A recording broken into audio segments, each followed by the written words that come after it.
दोस्तों, आज की ब्रह्मचर्य की कहानी हमारे ही चैनल के एक सब्सक्राइबर की है, जिन्होंने टेलीग्राम पर अपनी स्टोरी के बारे में मुझे बताया। इस लड़के की कहानी सुनने के बाद आप हिलाना भूल जाओगे और धातु रोगों से भी आपको मुक्ति मिल जाएगी।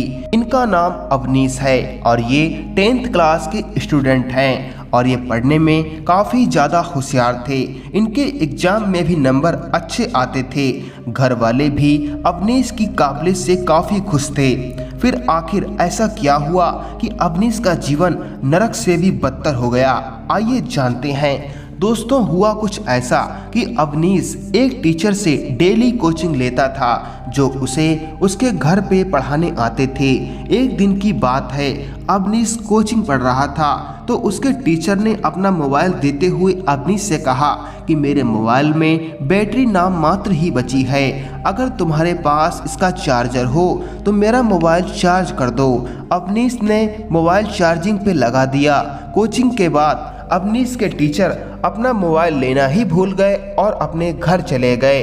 अवनीश के पास कोई मोबाइल तो था नहीं, तो उसे भी मोबाइल चलाने की ललक थी, इसीलिए उसने वो मोबाइल लिया और उसमें वीडियो गेम खेलने लगा। इसके बाद उसने वीडियो मैनेजर के फोल्डर में जाकर वीडियो देखना स्टार्ट की, लेकिन दुर्भाग्यवश उसके सामने ऐसे वीडियोस की लिस्ट आ गई जिसे उसने आज से पहले कभी नहीं देखा था। ऐसी वीडियोस को देखकर अवनीश डर गया और उसने झट से मोबाइल रख दिया। अवनीश समझ गया कि ऐसी वीडियोस बड़े लोग देखते होंगे। उन वीडियोस को देखने के बाद उसके मन में परिवर्तन आने लगा। एक दिन की बात है, उसके मामा उसके घर पे आए।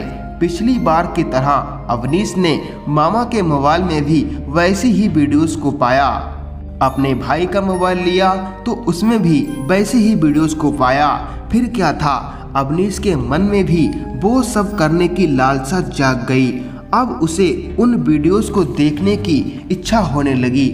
उसने अपने पापा से कहा, पापा जी, मुझे पढ़ने में बहुत दिक्कतों का सामना करना पड़ता है, अगर हो सके तो आप मुझे एक न्यू स्मार्टफोन दिलवा दो। अवनीश के पापा ने उसकी प्रॉब्लम को समझते हुए उसे 3G स्मार्टफोन उसके बर्थडे पे उसको गिफ्ट कर दिया। मोबाइल मिलने के बाद फिर तो वह रात दिन उन्हीं वीडियोस को देखकर हस्तक्रिया करने लगा। एक दिन वह अपने कॉलेज के दोस्तों से मिला। दोस्तों ने उसको कुछ डिफरेंट वीडियोज अवनीश को दिखाई। अवनीश ने कहा, भाइयों, ऐसी वीडियोज मुझे भी देखना है। तो उसके मित्रों ने कहा, ये पेड वीडियोज हैं, इन्हें देखने के लिए तुम्हें पहले मेंबरशिप लेनी होगी, जिसका तुम्हें पैसा देना पड़ेगा। अवनीश ने सोचा क्या किया जाए। अचानक उसे याद आया कि उसके पापा का एक क्रेडिट कार्ड है। वो झट से कॉलेज से घर गया और रात होने का बेसब्री से इंतजार करने लगा।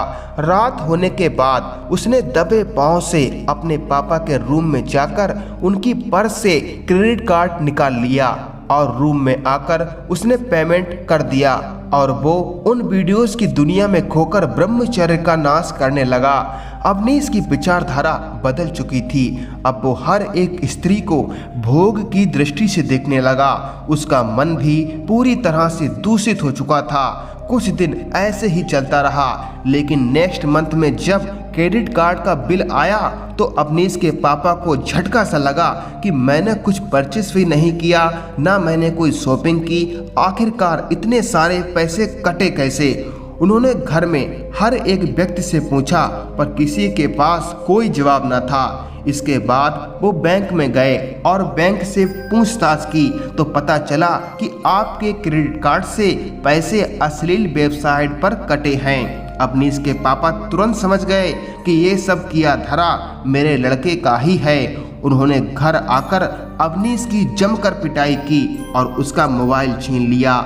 ऐसे हालात देखते हुए उन्होंने अवनीश की शादी कर दी, लेकिन अवनीश अपनी पत्नी को संतुष्ट नहीं कर पा रहा था, क्योंकि उसके शरीर में वीर्य केवल नाम मात्र ही बचा था। वो बहुत परेशान रहने लगा। उसने कई हकीमों और कई वैद्यों के चक्कर लगाए, पर नतीजा कुछ नहीं निकला। अब वो उदास उदास सा रहने लगा। एक दिन वो हताश होकर हनुमान जी के मंदिर में गया और अपनी की हुई गलतियों को सोचकर रोने लगा। एक संत की अवनीश पर नजर पड़ी। उन्होंने अवनीश से रोने का कारण पूछा तो अवनीश ने अपने जीवन की सारी घटनाओं को कह सुनाया कि महाराज जी, मेरा शरीर निर्जीव जैसा हो गया है, कोई भी काम ठीक से नहीं कर पाता हूँ। जरा सा परिश्रम करने पर मेरा ब्लड प्रेशर हाई लो होने लगता है, चलते चलते आंखों के सामने अंधेरा छा जाता है। अवनीश ने भांति भांति बीमारियों को उन संत के सामने कह सुनाया। महात्मा जी ने उपाय बताते हुए कहा, बेटा अवनीश, इस समस्या से बचने के लिए तुम्हें कम से कम 1 से 2 साल तक अखंड ब्रह्मचर्य का पालन करना पड़ेगा और अपनी पत्नी को अपने फेवर में करना पड़ेगा। और एक बात अपने मन में बिठा लो कि चाहे कुछ भी हो जाए, तुम गलत क्रिया नहीं करोगे। तुम्हारा ये दूषित मन तुम्हें गिराने की भरपूर कोशिश करेगा, लेकिन तुम्हें हार नहीं माननी है। जब तुम्हारे मन को भोग नहीं मिलेगा तो ये मरने लगेगा और तुम्हारा दास बन जाएगा। लेकिन तुम्हारा मन तो अभी दूषित है, इसे साफ करना भी बहुत जरूरी है। अगर ये दूषित रहेगा तो ये तुम्हें फिर वहीं ले जाकर पटक देगा जहां से तुमने शुरुआत की थी। इसीलिए इसकी निर्मलता के लिए उत्तम ग्रंथों का अध्ययन करो और जितना हो सके ब्रह्म मुहूर्त में उठकर ध्यान की अवस्था में ओम मंत्र का जाप करो।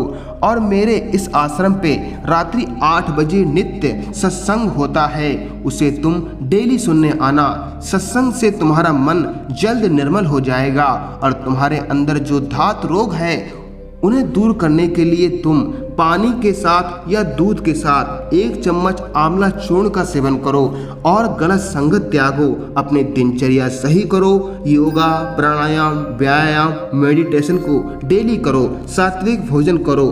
तुम्हारी हर समस्या का समाधान हो जाएगा, ऐसा मेरा विश्वास है।